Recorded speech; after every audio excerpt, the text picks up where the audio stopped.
So thinking about the hip hinge, exactly as it says on the tin really, you want to be hinging at the hip instead of the spine. So I'm going to pull this tight so you can see my lower back. So we've got various ways of bending over. Most of us will initiate with the chest and we'll come over like so. You can see how my spine is no longer in a neutral position. So I've kind of just bent my spine to bend over. And it's not like that's particularly wrong, it's just we want better options than that really. So the other option is to keep the spine neutral and hinge at the hip, which looks a bit like that. But again, we're more sort of on the balls of the feet and in the front. My legs are still pretty much vertical.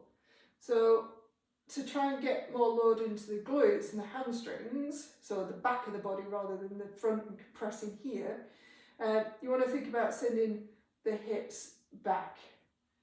So if you can see now, my legs are no longer vertical, they're on an angle. So rather than thinking about initiating a bend from the front of the body, i.e. the chest, think about initiating the bend from the back of the body, i.e. if I got hold of myself here on my butt, sort of level with my hips, and pulled my hips backwards, I'd have no alternative but to fold in the middle. By pulling my hips backwards, I have no alternative but to fold in the middle. The closest analogy I can get to this is one of those woodpeckers that used to, take a drink out of your glass. I don't know if you remember them, it might just be me. But anyway, what you're after is the hips going back to hinge at the hip. So there'll be a natural, I say natural, there will be a point at which your hamstrings reach the end of their available length, whatever that is for you. For me, that's there, and that's where you want to stop.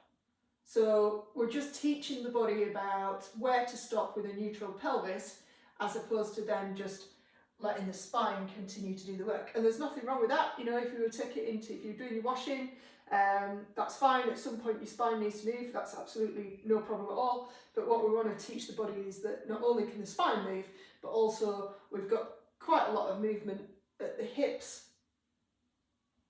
So that's your hip hinge.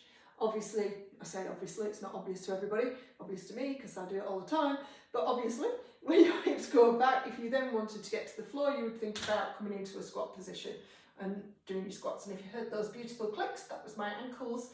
That's normal for me, noisy ankle joints. So there's the bottom of the squat, but you see, still in neutral, still got my butt stuck out.